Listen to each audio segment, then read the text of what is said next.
Boa noite a todos. Mais uma vez, damos início à continuidade, né, do segundo momento do capítulo do Novo Olhar, capítulo 17, recebendo com muita gratidão essas palavras que hoje estão sendo traduzidas a partir do nosso irmão Leon Denis.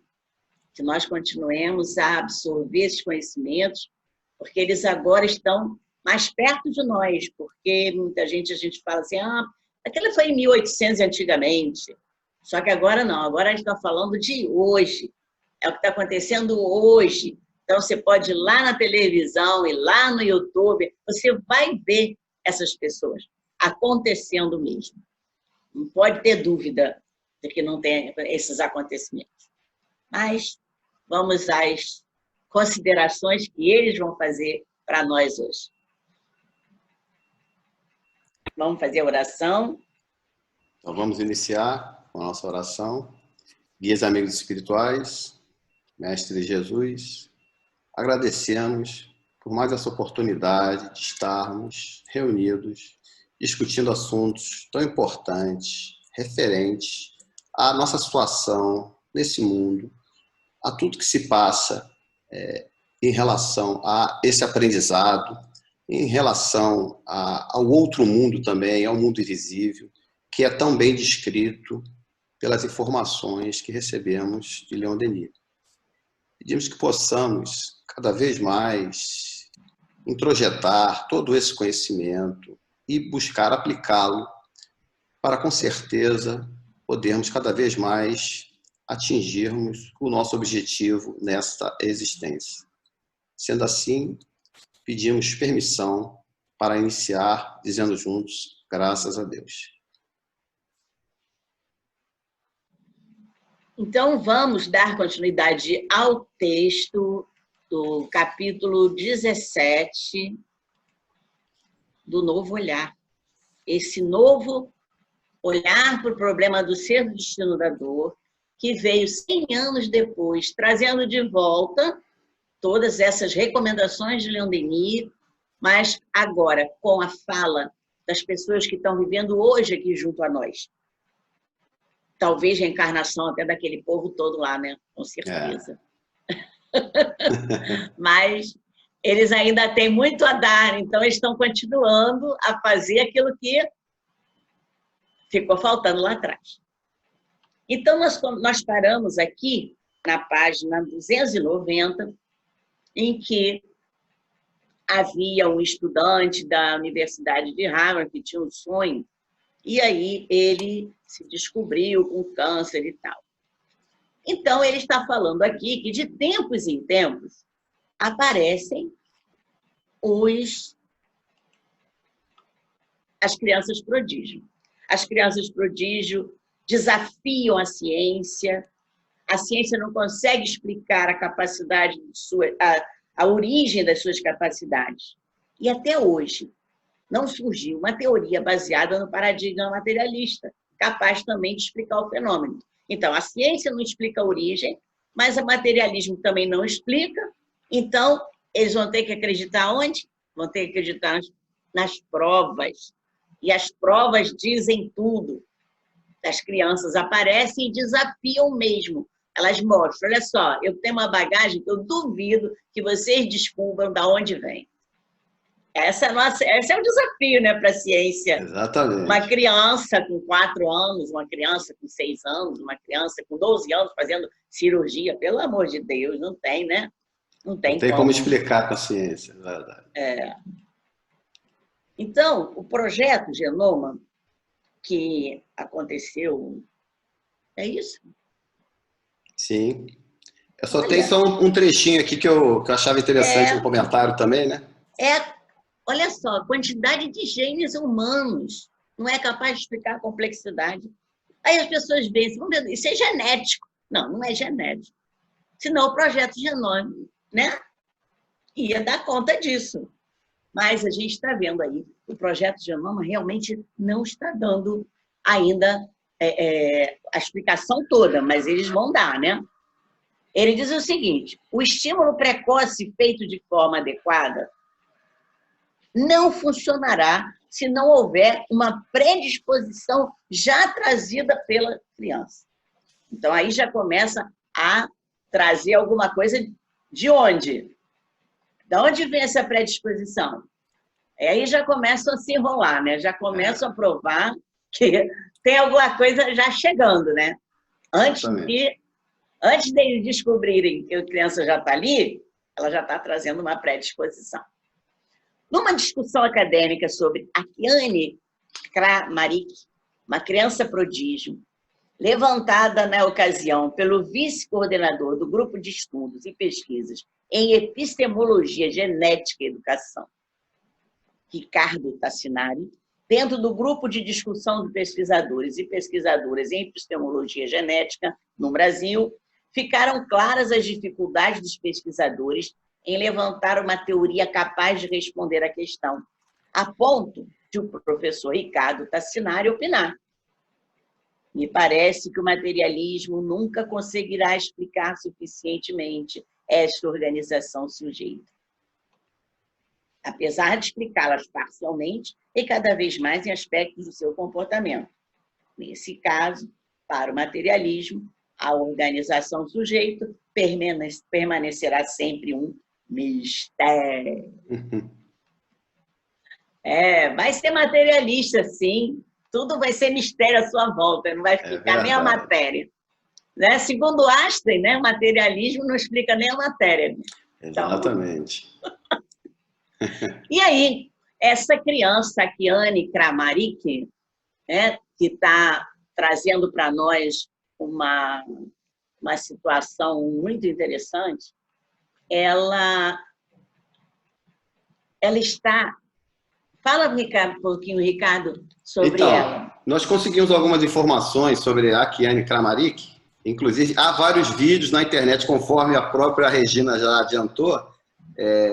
Essa obra agora aqui, nós temos a oportunidade de vermos citações de coisas atuais, né? Então, nós temos aqui algumas informações sobre ela, né? Foi nascida em 9 de julho de 1994, né?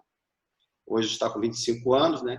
Filha de uma lituana e ateísta, dona de casa, e de um chefe de cozinha americano. Começou a desenhar aos 4 e a pintar aos 6 anos, aprendendo sozinha através de sua aguda observação e estudo. Aí vem justamente aquilo que a Regina estava comentando, que foi a admiração dos estudiosos, né? Como é que pode ela ter essa predisposição toda, né? Ela fala 4 idiomas: lituano, russo, inglês, e além da linguagem dos sinais. Aos 4 anos, tem sua vida mudada através de uma experiência espiritual em comum, conduzindo a partir de então sua família à aproximação de Deus. Então aconteceu alguma coisa aí que despertou nela essa, o que a gente pode dizer, memória de vidas passadas, né? Tem a ver com isso, né? Esse dom dela, né? Aos 7 anos, já está escrevendo poesias e aforismos, né? Que seriam textos curtos e sucintos, né? Seus poemas fluem para o papel frequentemente, sem que necessitem de correções. A inspiração para sua arte e literatura vem de suas visões, sonhos, observações das pessoas, da natureza e de Deus. Ela mesma define sua arte como akianismo, onde o mundo que ela criou em pinturas e desenhos vem de imagens de sonhos que ela teve. E é o seu assunto favorito, né? Pessoas e objetos de cunho religioso e espiritual. Então, é só para a gente ter uma ideia dessa criança, né, prodígio, que foi objeto de estudo aí, que causou essa admiração toda aí, conforme a Regina citou. Vamos ver aqui, nós trouxemos algumas peças dela, algumas pinturas que ela define como tendo visto por imagens de sonhos.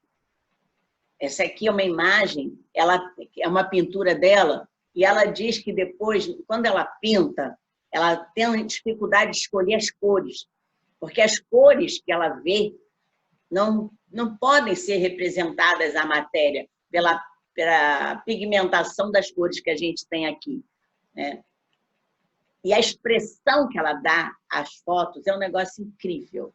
Olha a expressão desse rapaz. Ali é o autorretrato que ela está mostrando, né, quem é ela, e ela está ali do ladinho, ó, bonitinha, novinha, né? Novinha. Uma criança. E aqui a imagem que ela colocou como sendo de Cristo. Essa é a imagem que ela fez de Cristo. E é muito, muito bonito, né? A imagem. Ela pintou ela ali do lado. Ó. Tem um jeito bom. E o rosto parece que fala, né? A pintura dela, o rosto parece que fala com você. É impressionante, né? Muito bem reproduzido, né? Muito bem reproduzido. E tem várias outras. Se entrarem, eu acho que ela tem até um blog, um site falando dela, com várias outras pinturas, Exatamente. Vários autorretratos. É muito interessante acompanhar. Tem muita informação sobre ela. Tem muita informação sobre essa obra dela aí. Muito legal. Então, por analogia, cada teoria que surge no paradigma materialista na busca de explicação parece forçar a colocação de uma peça que não se encaixa na montagem de um grande quebra-cabeça. O fato é que somente o paradigma espiritualista possui uma explicação lógica que se encaixa perfeitamente para responder a esses questionamentos. Em cada nova existência, o espírito volta trazendo suas conquistas e tendências, acumuladas ao longo... já passei direto. Acumuladas ao longo das suas múltiplas vivências encarnatórias. Então, a gente está vendo aqui esse paradigma espiritualista que realmente a gente está precisando, né, rever, porque as pessoas, mesmo assim, não acreditam, né? Elas não acreditam no paradigma espiritualista. Mas tem razão de ser, olha, não adianta. A pessoa não adianta querer montar um quebra-cabeça se não tiver a peça certa. E o materialismo não consegue botar a peça certa. Ele tem as peças, mas não consegue. Ele força a colocação da peça no lugar errado. Mas ele não tem resposta para onde vai encaixar a peça do quebra-cabeça. Então, ele só tem uma ideia, acreditar na reencarnação. Não tem jeito. São inúmeras as situações que só a reencarnação pode explicar. Na atualidade, encontro o respaldo de vários pesquisadores. Vários pesquisadores utilizando várias técnicas, como lembranças espontâneas, hipnose, regressão de memória, para acessar as informações das vidas passadas guardadas no inconsciente. Aí nós temos o caso do Albert Rochat, que foi o primeiro pioneiro nesta área. Através do seu livro As Vidas Sucessivas, praticamente lançou os fundamentos da técnica de regressão de memória. Pesquisou pessoalmente 18 pessoas entre 1903 e 1910, levantando não apenas a questão das vivências passadas, mas numerosos aspectos complementares e subsidiários que ainda pertencem à esfera mais ampla e profunda pesquisa. Então, Rochat, ele foi o primeiro que tentou lançar essa busca e ele já foi trabalhando com a regressão de memória. Então, é muito importante, né? Porque hoje a gente está vendo terapias de vidas passadas utilizarem, né, a regressão de memória para isso. Na atualidade, temos o importante trabalho de Ian Stevenson, conhecidíssimo pesquisador das vidas passadas, tem milhares de vídeos no YouTube da pesquisa dele, mostrando o que ele foi. Ele foi à Índia, ele ia ao lugar quando ele sabia que aquela pessoa contava uma história que podia ser de tal lugar, ele então ia lá para comprovar. Então, tudo dele é comprovado, filmado, entrevistado, e não tem como dizer que ele está blefando, né? Então, ele é médico norte-americano, que chefiou a divisão de parapsicologia do Departamento de Psiquiatria da Universidade de Virgínia. dedicando-se mais de 40 anos de sua vida à pesquisa de casos de reencarnação de crianças que se lembraram espontaneamente de outras vidas, tendo catalogado mais de 2.600 casos. Essas crianças, em determinado período da vida, passaram a informar que haviam vivido em outros lugares, dando inúmeros detalhes que foram posteriormente confirmados. Stevenson publicou o livro Reincarnation and Biology, uma contribuição para a etiologia e o nascimento e as marcas de nascimento, né? Ele via muitas marcas, as marcas de nascença e os defeitos de nascimento também, né? As marcas tanto de pele como as marcas de deficiência física, traziam traços de personalidade que lembravam as personalidades, né, de nascença. E a gente está vendo aí Emendranath Banerjee, diretor do Departamento de Parapsicologia da Universidade de Rajshahi, Índia. Realizou também uma série de investigações acerca de diversos casos de criança que se lembravam de suas vidas anteriores, chegando a catalogar 3.000 casos. Gente, eles são realmente pesquisadores. Isso é que é um verdadeiro cientista, né? Tudo documentado, tudo catalogado e não tem erro. Não tem erro. Então, outras investigações que estão de crianças que lembram as vidas anteriores. O psicólogo, doutor, entre esse caminho, é bom lembrar que existe no Livro dos Espíritos essa fala da pluralidade das existências, já trazendo essas ideias, né? A gente vai ver daqui a pouquinho, quando a gente fechar esse slide desses pesquisadores, tudo que Kardec colocou nos livros dele. Então, esse professor é Ellendur Haraldsson, professor emérito da Universidade de Islândia, de Reykjavik, em Reykjavik, tem percorrido o mundo entrevistando crianças que ainda em tenra idade relatam fatos que teriam ocorrido em sua outra existência. Estudou 30 crianças no Líbano que persistentemente falaram da memória de vidas passadas e as comparou com outro grupo de teste composto por outras 30 crianças. No Sri Lanka, onde investigou vários casos, conheceu Ursina Ekanayak, uma menina que, quando estava perto de 3 anos, começou a contar para sua mãe sobre uma vida anterior, afirmando ter sido o fabricante de incenso que morreu em um acidente de trânsito atropelado por um ônibus. Ela contava diversos detalhes relacionados a essa vida anterior, como pessoa com quem se relacionava, e principalmente o fato de que trabalhava na fabricação de incenso do tipo âmbiga e jetapicha, marcas bem específicas daquela região, impossíveis de serem inventadas por uma criança com 3 anos. Um pesquisador local chamado Sumanaziri passou a levantar dados próximos à fábrica que produzia essas marcas e encontrou a família Regina Daza, um rapaz que trabalhava na fábrica e morreu atropelado 2 anos antes do nascimento da menina, em 1993.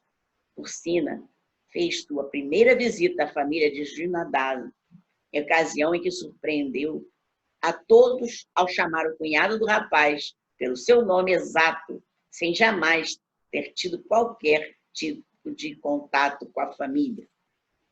Caramba, hein?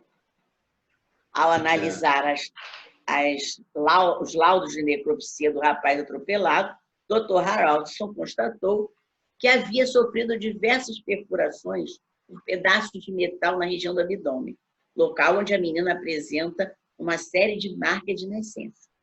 O caso impressionou pelos detalhes e pela exatidão das informações colhidas.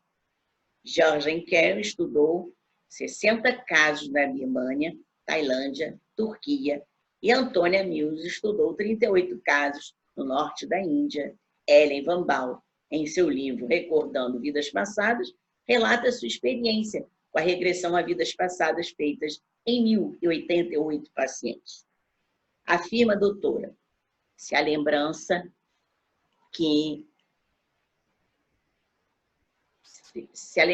da vida passada não passasse de fantasia, seria de esperar que as imagens fossem proporcionadas pelo nosso conhecimento consciente da história. Quando as imagens contrastam com o que imaginamos ser verdadeiro, e não obstante, após cuidadoso estudo, se revelam exatas. Temos de rever o conceito de que a rememoração de vidas passadas é fantasia. Então, antes de seguir adiante, nós vamos ver que a gente trouxe aqui no slide 3 a questão da Akiane Karmaki, né? Mas, antes, Joana de Ângeles falava sobre vidas passadas. E aí, ela trouxe como fonte da revista Presença Espírita, falando das reencarnações de Joana de Ângeles. Como é que foi isso, Ricardo? Então, a gente buscou aqui, achou um fato interessante, né, que a Joana de Ângeles, ela tem 4 reencarnações aí que são conhecidas a princípio do nosso plano, né? Joana de Cusa, junto a Jesus, né? Na época de Jesus, na época de Francisco de Assis, em que parece que ela foi uma das seguidoras de Clara de Assis. Depois no México, né, como Sor Juana Inés de la Cruz, e nós vamos destacar aqui ela a seguir, né, e Sor Joana Angélica de Jesus, em 1761, na cidade de Salvador, na Bahia. Né? Então, e o interessante que a gente destacou aqui de uma das encarnações dela é que a Sor Juana Inés de la Cruz, ela foi a Joana renascendo em 1651 no México, e desde pequenina já mostrava ser uma criança prodígio. Então nós tivemos a ela numa encarnação como uma criança prodígio, né? A fim de se dedicar mais a seus estudos e desenvolvimento espiritual, resolveu ingressar no convento das Carmelitas Descalças aos 16 anos de idade, transferindo-se mais tarde para a Ordem de São Jerônimo da Conceição. Nasceu ali a Sor Juana Inés de la Cruz, ficando conhecida como a monja da biblioteca. Imortalizou-se também por defender o direito da mulher de ser inteligente, capaz de lecionar e pregar livremente. Então, a gente nota aí essa questão interessante, né? Que ela já veio nessa encarnação como uma criança prodígio, ou seja, já tinha acumulado uma bagagem boa, né, das outras 2 encarnações. Né? Então, para chegar a esse ponto agora que ela está até como mentora do Divaldo. Né? Então, é bem interessante essa questão aí. Então, e tem também, Ricardo, a questão 219 do Livro dos Espíritos, né? Que está falando da pluralidade das existências. É verdade. E parece que ele faz uma pergunta aos espíritos, né? Que eu acho que todo mundo está fazendo essa pergunta também, né? Ainda hoje. Exatamente. Então, nós temos aqui, né, que seria essa questão que você falou, 219 do Livro dos Espíritos, né? Qual a origem das faculdades extraordinárias dos indivíduos que, sem estudo prévio, parecem ter a intuição de certos conhecimentos, como das línguas, o do cálculo, etc. Aí respondem os espíritos: lembrança do passado, progresso anterior da alma, mas do qual ela própria não tem consciência. De onde queres que venha? Né? É isso. O corpo muda, o espírito, porém, não muda, embora troque de vestimento. Então, aqui ele está exatamente explicando isso que a gente está, através desses estudos atualmente aí, está novamente mostrando, porque na época de Leon Denis, a gente viu no outro livro, também se falou sobre isso, sobre essas questões de memórias, de vidas passadas e tudo mais, e a gente vê aqui que os espíritos já falaram isso lá para Kardec. Na verdade, está tendo tudo um prosseguimento, né? Um detalhamento, uma prova daquilo que Kardec colocou como sendo informação dos espíritos. Nós estamos tendo agora provas físicas, através dos cientistas, homens, conforme a gente está vendo aqui, que através dos seus estudos têm revelado realmente que a reencarnação ela se apresenta na forma de você ter pessoas que já vêm com dons que não tem outra explicação, conforme a própria Regina já tinha comentado. Não tem como a gente explicar, senão atribuindo a um conhecimento de vida pregressa, vida passada. Aí, essa Emendra, esse homem aqui, Emendra Naz Banerjee, parece nome de mulher, né? Ele teve um encontro com Chico Xavier e Hernani Guimarães de Andrade sobre reencarnação. Exatamente. E daí surgiu um livro. Isso está dentro do livro Aprendendo com Chico Xavier, né? Exatamente. É bem interessante. Então, é bem interessante. Alguma coisa sobre isso? Isso, então, é bem interessante que eles se reuniram em 1971, né? Conforme você falou, o Banerjee, né, que foi citado aí, né, já por você, o Chico Xavier, o Hernani Guimarães de Andrade, né? E aí o Chico, né, respondendo, né, a Banerjee, né, comentou que os espíritos achavam que o futuro das pesquisas sobre reencarnação seria de grande alcance, pois quando esta se positivasse, iria alterar toda a psicologia, a psiquiatria e a psicanálise. Finalizou dizendo que o mundo precisava da ideia da reencarnação, que é justamente essa questão de que muitas doenças, muitos males que nós estamos sofrendo, eles podem sim ser acessados através de hipnose, regressão, terapia de vidas passadas, apometria, devido a essa faculdade que a alma tem, de quando ela desdobra, quando em transe, ela tem capacidade de acessar memórias e, com isso, desvendar aí mistérios relacionados a situações, medos que as pessoas têm, fobias, traumas, coisas que estão realmente relacionadas a vidas anteriores e que foram trazidas, às vezes até nessa vida também, né? Tem coisas que acontecem na infância e nós já vimos algumas vezes até casos que situações que aconteceram no útero da mãe ainda causaram traumas que através de regressão foi possível verificar, né? Muito importante isso, que aí a gente está tratando de um fenômeno anímico, né? Ou seja, está relacionado aí a uma característica, né? Uma faculdade da alma, né? De você poder acessar desde o momento que você tem um afastamento do seu corpo físico, né? Você consegue aí não só a questão do médium, né? Porque a gente trata muito isso na questão da mediunidade, né? Essa questão da possibilidade do afastamento, né? Esse afastamento chegando até o desdobramento, até o afastamento total. Mas é muito interessante que toda essa bagagem, todo esse conhecimento que a gente colocou lá nos livros dos médiuns, relacionado à mediunidade, por exemplo, ao sonambulismo, né, ao médium sonâmbulo, né, isso pode ser visto também nesse momento em que você está realizando esse tratamento, em que você está tendo acesso ao espírito, né, à alma, né, diria melhor, né, a alma daquele encarnado para realizar uma ajuda, que é todo o objetivo, né? Todo o objetivo desse ensinamento que os espíritos nos passaram, ele é para ser dedicado justamente a isso, a ajuda às pessoas necessitadas, a diminuir o sofrimento das pessoas. Isso realmente está acontecendo, né? Porque nós vimos ali o Albert Rochat, né? Trazendo em 1911 as vidas sucessivas, né? E aí ele fala da influência dos passos magnéticos, ele fazia com que os sensitivos retornassem a épocas anteriores. Ele trabalhou com essa parte anímica, né, da pessoa. Exatamente. Né? Tem alguma coisa a mais aí sobre ele, não tem, cara? A gente colocou aqui também, porque é citado aqui no livro aqui Um Novo Olhar, né? As vidas sucessivas, que é uma obra do Albert Rochat, né? E aí, justamente isso, com a influência dos passos magnéticos, o autor fazia com que os sensitivos retornassem a épocas anteriores à sua vida atual, recordando-se de inúmeros detalhes de suas passadas existências.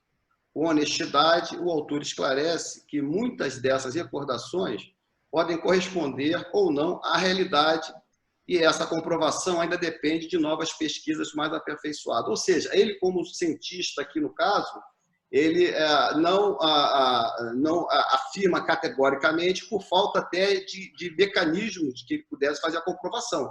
Agora, nós que estudamos o Espiritismo, a gente entende bem isso aí que ele está mencionando, né? E aí, com esse trabalho, né, Desrochers, mesmo sem ser espírita, prestou um grande serviço à causa do Espiritismo, já que a pesquisa das vidas sucessivas, através da técnica de regressão da memória, reforça ainda mais a convicção da imortalidade da alma e foi de grande auxílio para a melhor compreensão da lei de causa e efeito que rege a evolução espiritual da humanidade. Então, é mais um homem ligado à ciência que, através dos estudos dessa faculdade, né, da emancipação da alma, que na verdade é isso, né, a gente trazendo para o Espiritismo, ele está trabalhando ali essa faculdade da emancipação da alma através da hipnose, né, levando o paciente a um transe, fazer com que seja possível acessar aquelas memórias que estão relacionadas a situações que estão causando aflição para aquele paciente na vida atual, né? Muito interessante isso, né? E o trabalho do Ian Stevenson, eu achei também muito importante porque ele busca as marcas de nascença, né? Os defeitos congênitos. E ele também tem uma obra, né, Ricardo, que ele escreveu em 1997, olha como é que é recente. Isso. Reencarnação e Biologia. É muito recente esse trabalho, né? Por isso que realmente a reencarnação vai trazer muita coisa aqui para a gente, né? É uma obra de 2 volumes, tem fotografias. Muito legal isso, né?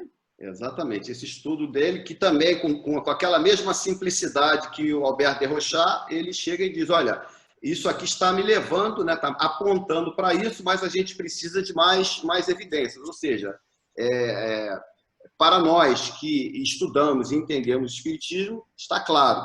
Mas para alguns ainda sempre tem aquela dúvida, né? Isso, mesmo sem poder contribuir, mesmo sem poder dar uma alternativa, tem alguns que ainda insistem em não acreditar e por conta disso eles como cientistas, né, eles mantêm essa questão essa reserva, né? Olha, até onde a gente observou, a gente entende que é essa situação, porém demanda mais alguns estudos, né? Engraçado é que ele investigou autópsia, relatórios policiais que estavam disponíveis, pessoas que conheceram a pessoa, né, com a marca. É interessante isso, né? Quer dizer, pesquisador tem que ter um trabalho danado, né?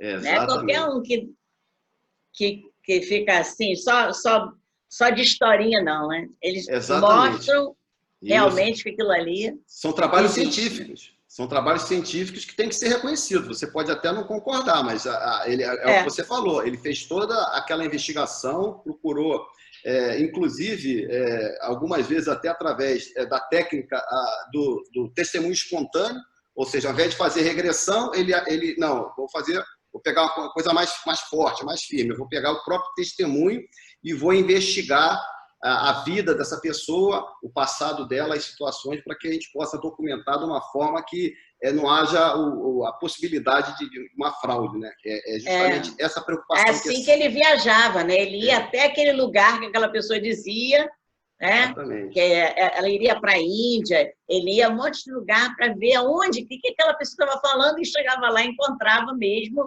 toda aquela realidade, né? Exatamente, muito, muito interessante. É uma vida dedicada a isso, né? Realmente são pessoas, são espíritos missionários, podemos dizer, né? Missionários científicos. Né? Na verdade, são reveladores, né? Isso. Que vêm para ir dando as informações da verdade aos pouquinhos, né? Para aquelas pessoas que não acreditam na verdade, se não tiver assim, né? Todo fragmentado. Vem aqui, você está vendo? Está aqui, mostrando. Exatamente. E aí fica, à medida que a pessoa puder se libertar um pouco da matéria, né? Ela puder se espiritualizar, ela vai cada vez mais entendendo o que significa tudo isso, né? Exatamente. E só vai fazer bem para todos nós, né? A verdade é essa, né? Agora, aqui no Brasil, não podia deixar, né? Também tivemos pesquisadores, né? O engenheiro Hernani Guimarães Andrade, autor de diversos livros, fundador do Instituto Brasileiro de Pesquisas Psicobiofísicas, publicou a obra Reencarnação no Brasil, onde relata 8 casos sugestivos de reencarnação. Como na maioria dos pesquisadores, preferiu utilizar os casos de lembranças espontâneas por serem considerados mais confiáveis. O método de investigação deste tipo de evidência não usa a hipnose nem a regressão de memória, embora esses processos possam produzir resultados válidos na pesquisa da reencarnação, normalmente são evitados quando se trata de recordações espontâneas, especialmente as afloradas na primeira infância. Aqui até é muito lógico, né? Porque é mais fácil você se enganar numa memória do que você, numa memória assim, numa regressão, você pode cair no animismo, por exemplo, né? Ou uma mistificação também, né? Pode cair uma mistificação. Do que a pessoa que já está dizendo, olha só, eu estou aqui, meu marido está me esperando com uma garota lá da Índia, né? Ficava olhando para o outro lado do mar. Não, eu vou lá porque meu marido está me esperando. Ele disse que ia me esperar. Então, já viu isso, né? Quando chegou lá, o marido estava lá, só não estava esperando por ela. Exatamente. Aí reconhece, fala nomes, não é isso? Exatamente. São situações que realmente comprovam essa situação de realmente haver uma memória. Né? E aqui tem um trecho do livro A Reencarnação no Brasil.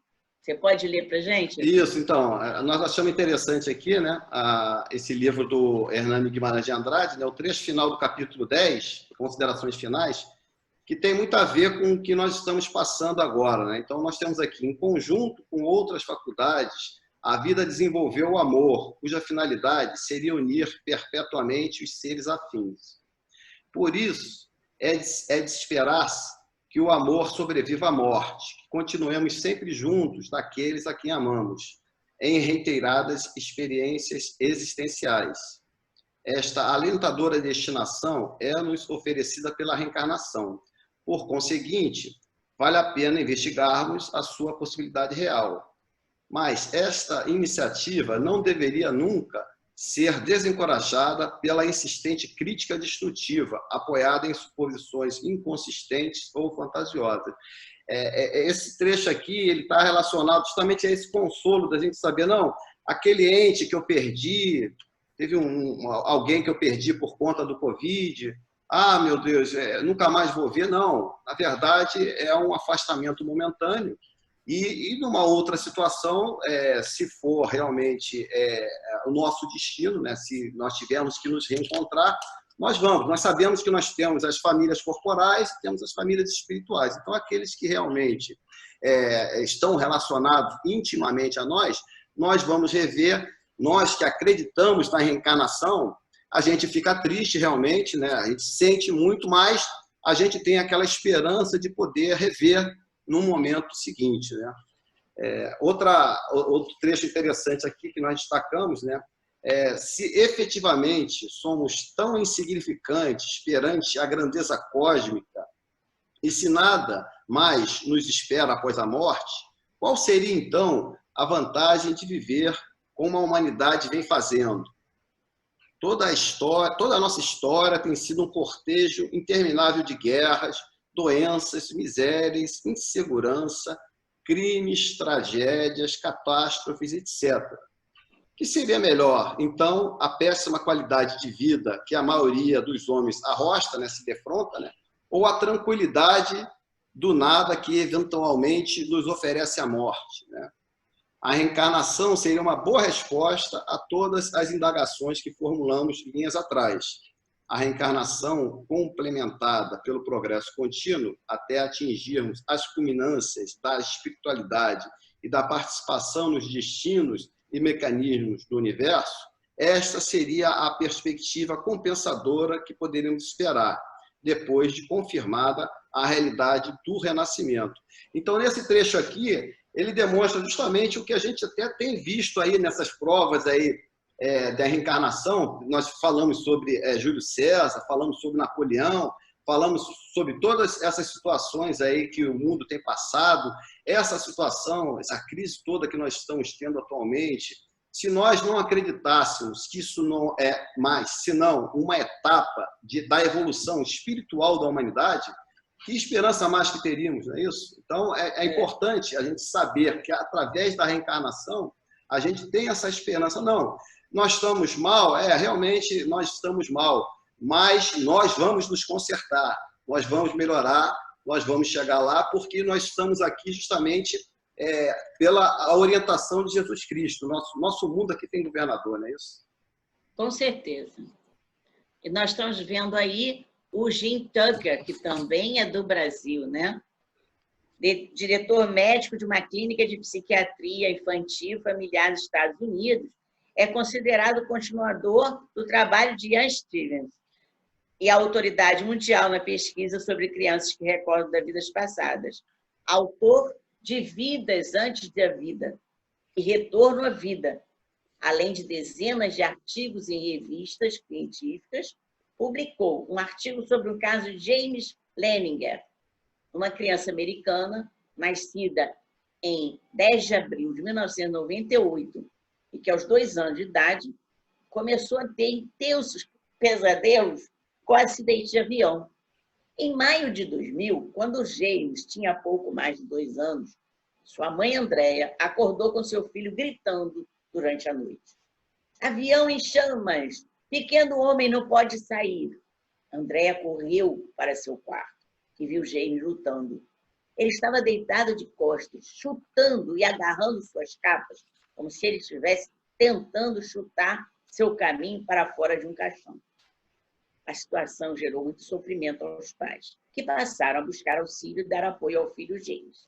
No decorrer do processo, percebeu-se que os pesadelos eram lembranças traumáticas de sua vida passada como piloto americano que foi morto quando seu avião foi abatido pelos japoneses. Ele deu detalhes que incluíam o nome de um porta-aviões americanos, o primeiro e último nome de um amigo que esteve no navio com ele, e um local e outros detalhes sobre o acidente fatal. As informações levaram os pais a investigarem essas reminiscências e descobriram uma estreita correspondência entre as declarações de James e a morte de um piloto na Segunda Guerra Mundial chamado James Huston. A história de James deu origem ao livro A Volta, a incrível e real história da reencarnação de James Huston Jr., de Leininger e Cross.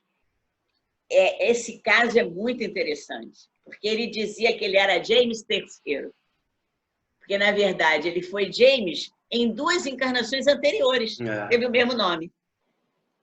E eles procuraram o amigo que ele conseguiu, o pai conseguiu achar o amigo dele, né?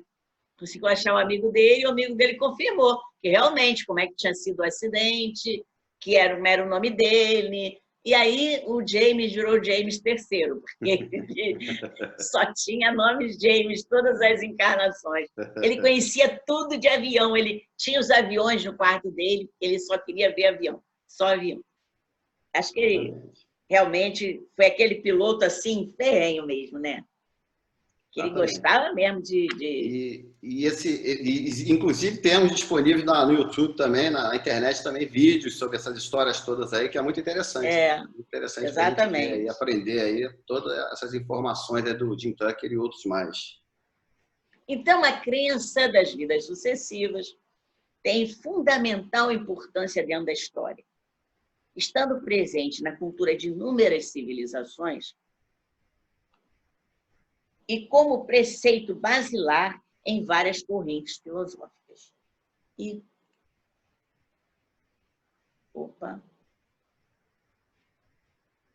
Aí temos aqui há registro de crença da reencarnação em civilizações que datam 6.000 e 4.000 a.C., como a Suméria, a Babilônia. Vamos encontrá-la também nas revelações dos Vedas na Índia Antiga, no Bhagavad Gita, sendo um conhecimento básico dentro do hinduísmo, no budismo, no jainismo, no sikhismo. No Antigo Egito, aparece nos textos e papiros encontrados nas pirâmides e nos sarcófagos, sendo cultuado dentro do hermetismo. O sacerdote sebenita Manetton afirmava que a reencarnação é parte fundamental da religião egípcia. O papiro Anana diz o seguinte: o homem retorna à vida várias vezes, mas não se recorda de suas prévias existências. Exceto algumas vezes que em sonho ou como pensamento ligado a algum acontecimento de uma vida precedente, ele não consegue precisar a data ou lugar desse acontecimento, apenas notas serem algo familiar. No fim, todas essas vidas seriam reveladas. Isso está no livro de Hernani de Andrade. O professor titular de Filologia Grega do Departamento de Filologia Clássica e Indo-Europeu na Universidade de Salamanca e na Espanha, Dr. Marco Antônio Santa Maria Álvares, é autor de diversos artigos científicos sobre a cultura e os pensadores da Grécia Antiga, sendo um dos organizadores do livro Reencarnação, da transmigração da alma entre Oriente e Ocidente. No livro, aponta-se que Ferécides de Ciro foi o primeiro grego a divulgar que a alma é imortal e a tratar das ideias de transmigração da alma, antes do médico e poeta mítico Orfeu, que deu origem ao orfismo, Pajares, Cali, Salamanca. Então, o orfismo, que tinha essa ideia do ovo cósmico, né, que falava sobre a questão da mãe, né? O orfismo considera que a criação é da mãe, né? É da Gaia, e essa Gaia ela tem essa forma a serpente que engole a própria cauda, né? Era Urobolos. Ah, sim. Então, desde aí já vinha nessa questão da reencarnação. Muito interessante, né? Como é uma coisa que não é novidade, né? É o homem que simplesmente, através só da razão, se afastou, né? E agora nós estamos nos aproximando novamente, né? Exatamente. A mesma crença era compartilhada por Pitágoras e sua escola pitagórica, por Empédocles, Píndaro, Apolônia de Tiano, Sócrates, Platão, no mundo romano. Foi divulgada pelo poeta Ênio e era proclamada por Horácio, Ovídio, Virgílio, Cícero, Plutarco. Na escola de Alexandria, estava presente na obra de Filo, Plotino, Amônio, Porfírio. Nomes bonitos para a gente botar nos filhos, né? Beleza. Dentro do misticismo judaico, está difundido dentro da Cabalá, do estudo do Cabalá. O Baim, o livro da iluminação, obra atribuída ao sábio do século I, Nehuniah ben Hakana, usava a reencarnação para discutir a clássica questão de Teodiceia, porque coisas mais acontecem a pessoas boas e vice-versa. Isso é um livro que a gente... É uma pergunta que a gente responde, ou pergunta o tempo todo, né? Poxa, ela é tão boa, por que acontecem essas coisas, né? Exatamente. O Zohar, o livro do esplendor, livro atribuído ao rabino do século II, Shimon Bar Yochai, dos ensinamentos do Rabi Moshe ben Nachman, ou Nachmanides, mais conhecido por seu acrônimo, Rambam, também consta na obra do médico e rabino Isaac Luria, Portal da Reencarnação. Quer dizer, realmente você sabe que dentro do judaísmo existe a questão da reencarnação, né? Alguns mais ortodoxos, eles ainda estão esperando o Messias, mas pelo que se já tem de avanço, eles também já estão estudando a Cabalá, olhando uma outra vertente, né? Que é um estudo bonito. Você conhece a Cabalá? Muito pouco, muito pouco. Vale a pena conhecer. Ele fala da árvore da vida. É muito interessante. E tem a ver com a estrutura do nosso corpo humano dentro dos chakras, sabia? Pois o que eu acho interessante de todas essas culturas é que, na verdade, todas elas têm um pouquinho aí de todo esse conhecimento que a gente está vendo no Espiritismo, né? Porque, na verdade, o Espiritismo veio O Espiritismo veio para unir tudo. Isso, através da ciência, né? Porque Exato. o problema, o que faltava antes era justamente a ciência para dar um embasamento, né? Para dar um fechamento aí em todas essas questões que ficavam muito só na ideia, né? Agora a gente já está tendo aí, conforme aí os pesquisadores aí da época de Leon Denis e também agora na nossa atualidade aqui, nós estamos tendo todos esses pesquisadores aí comprovando, através de inúmeros experimentos aí que a gente tem visto aí, essa questão da reencarnação, sobrevivência do espírito, pluralidade de existências, não é isso? É isso aí. Então, cristianismo. Como é que fica isso no cristianismo? A reencarnação está no Evangelho de forma clara nas exortações de Cristo e nas relações com as profecias do Antigo Testamento, especialmente em Isaías e Malaquias, que previam o retorno de Elias como precursor do Messias na pessoa de João Batista. Então, tem aqui um trecho. Voz do que clama no deserto, preparai o caminho do Senhor. Endireitai no ermo vereda a nosso Deus. Eis que eu vos enviarei o profeta Elias, antes que venha o grande e terrível dia do Senhor. E ele converterá o coração dos pais aos filhos, e o coração dos filhos a seus pais, para que eu não venha e fira a terra como maldição. Em verdade vos digo que entre os que de mulher têm nascido, não apareceu alguém maior do que João o Batista, mas aquele que é o menor no reino dos céus é maior do que ele. E desde o dia de João o Batista até agora, se faz violência ao reino dos céus e pela força se apoderam dele. Porque todos os profetas e a lei profetizaram até João.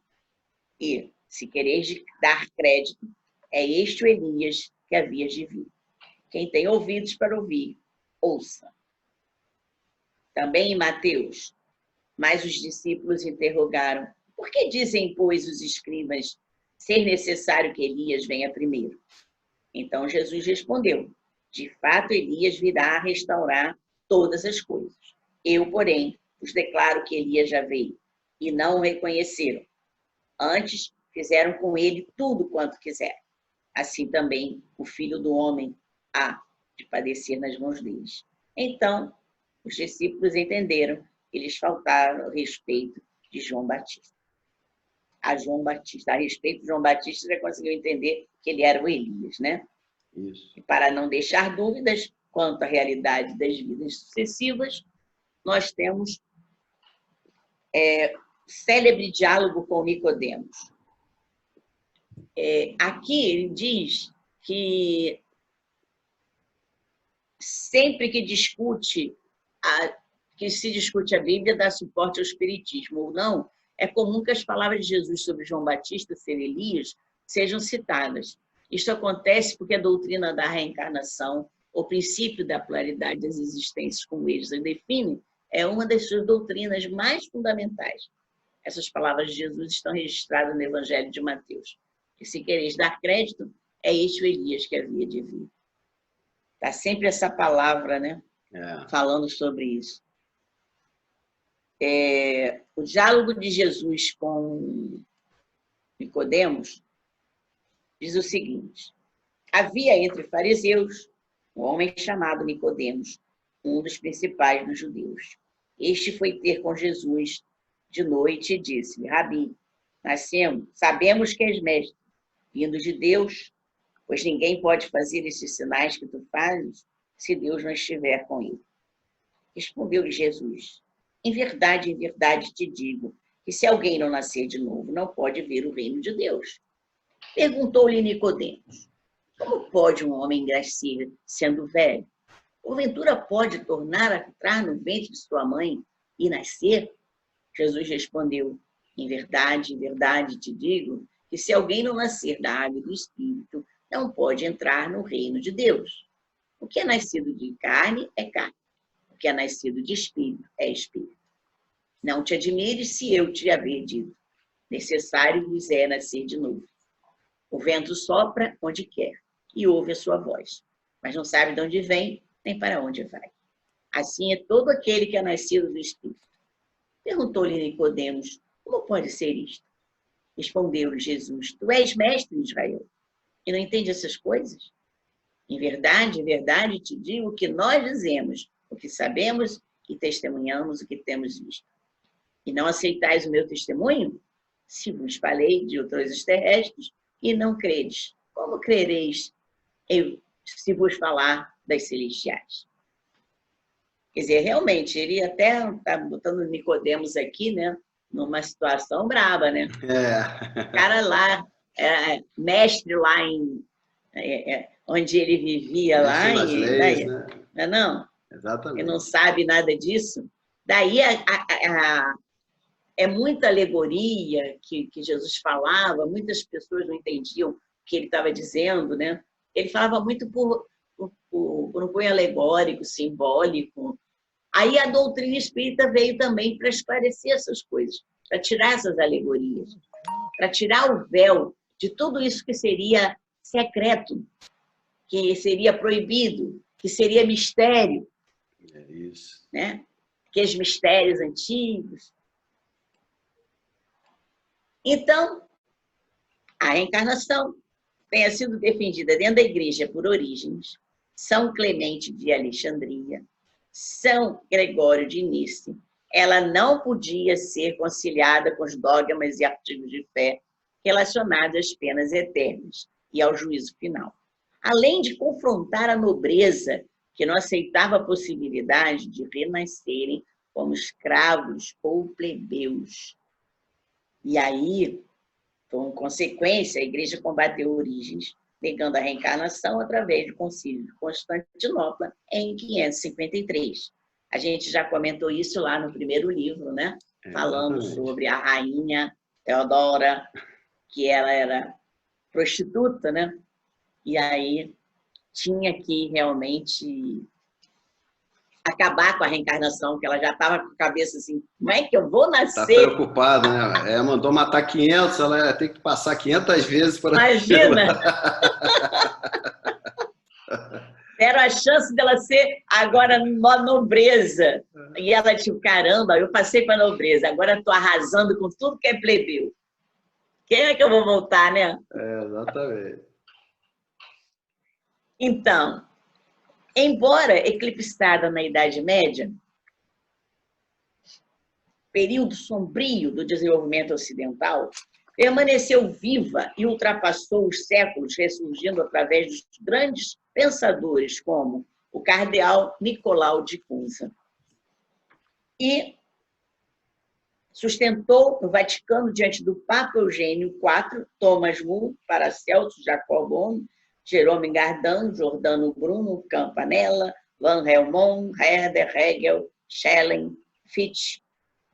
A Gália, ela é cultuada pela antiga sabedoria dos bardos e dos druidas, vindo a reaparecer na França através do esforço da espiritualidade com o surgimento do espiritismo. Nascer, morrer, renascer e progredir, tal é a lei. Allan Kardec. Graças a ele, graças à escola espírita de que ele é fundador, a crença nas vidas sucessivas da alma vulgarizou-se, espalhou-se por todo o Ocidente, onde conta hoje milhões de partidários. O estudo atento da história dos povos não nos mostra somente o caráter universal da doutrina paleogenética. Permite, talvez, seguir o encadeamento grandioso das causas e dos efeitos que repercutem através dos tempos e da ordem social. Então, novamente, falando dos druidas, que a gente também já falou, né? E trazendo as reflexões que eles têm, nenhum ser é joguete de fatalidade, nem favorito de uma graça caprichosa, visto preparar e edificar por si próprio os seus destinos. Então, ali mostra novamente que somos nós que preparamos a vida futura e somos nós que estamos aqui revendo a nossa própria passagem. A gente já arrumou a vida para hoje, né?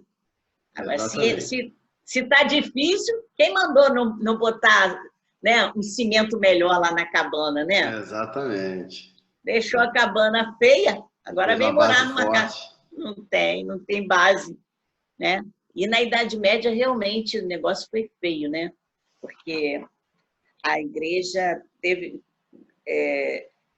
os cardeais que tinham essa crença tiveram que se sustentar, porque os outros acabavam com as pessoas que tinham essa crença na reencarnação. Era a morte queimada. Tinha... Eram os bruxos e as feiticeiras, né?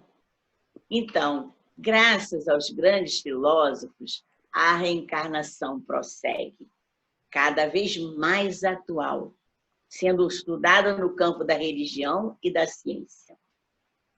Leon Denis foi um desses filósofos que soube explorar os caminhos da alma, ampliando a nossa visão de mundo e de homem, trazendo luzes para o problema do ser, do destino e da dor, mantendo viva a espiritualidade diante do materialismo histórico, contribuindo para que o futuro alcancemos uma sociedade mais justa e humana. Aí o texto dele. Nem os problemas da vida individual, nem os da vida social se explica sem a lei dos renascimentos. Todo o mistério do ser se resume nela. É dela que nosso passado recebe sua luz e o futuro sua grandeza.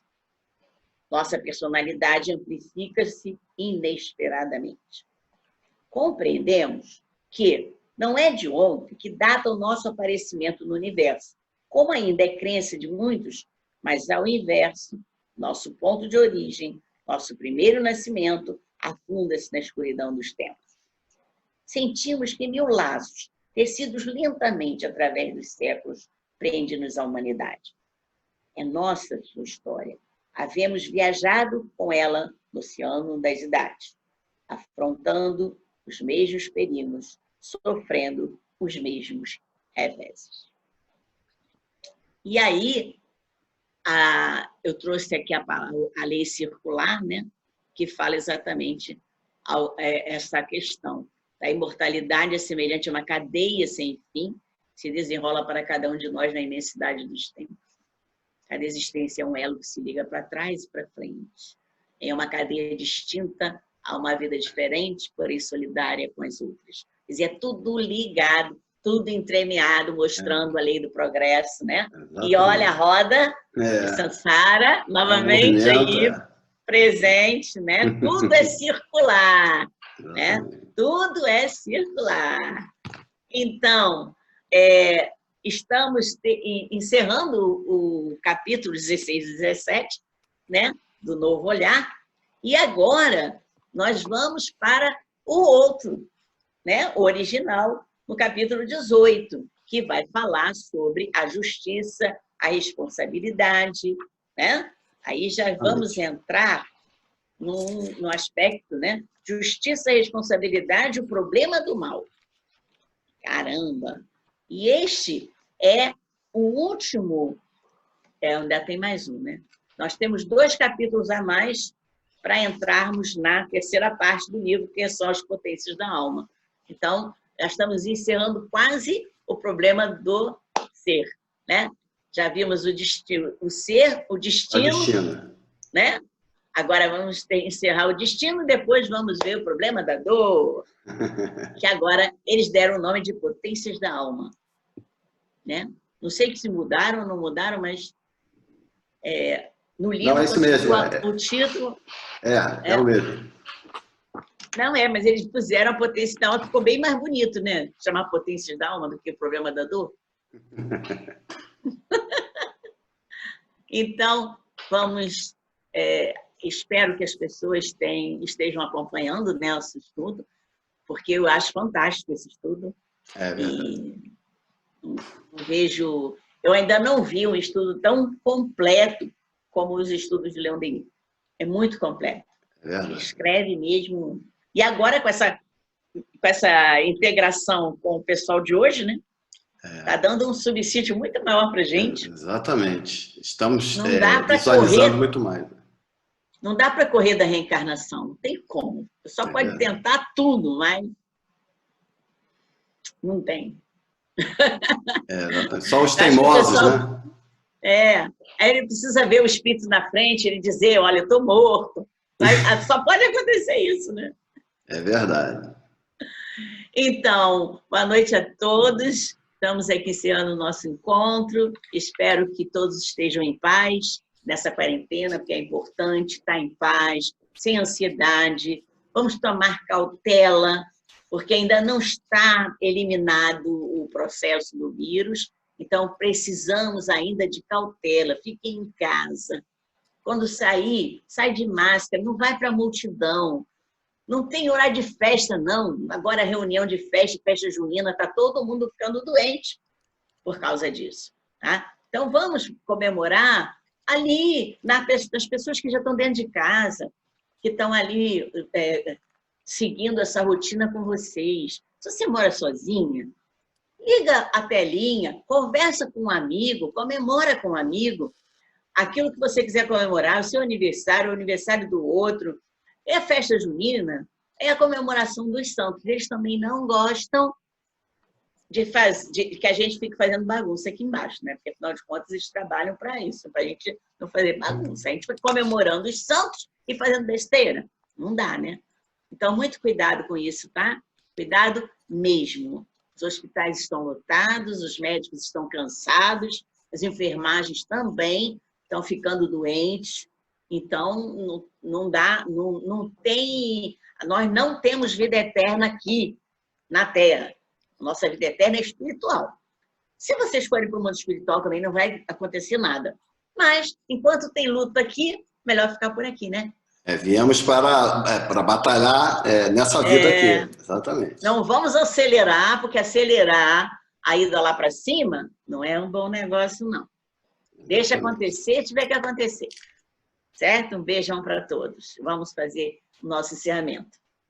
Guias, amigos espirituais, agradecemos mais essa oportunidade de obtermos informações que vieram de Leon Denis através das explicações desses médicos que criaram esse novo livro. Pedimos que possamos ter paciência para conviver nesse momento tão difícil para nós, possamos nos alimentar bem, realizarmos alguns exercícios físicos, que a gente possa ter toda essa criatividade necessária, utilizando a nossa inteligência para passar por mais essa adversidade. Que tenhamos paciência, porque tudo isso vai passar. E assim que for possível, retornaremos às nossas atividades. Sendo assim, pedimos permissão para encerrar, dizendo juntos, graças a Deus. Meu Deus.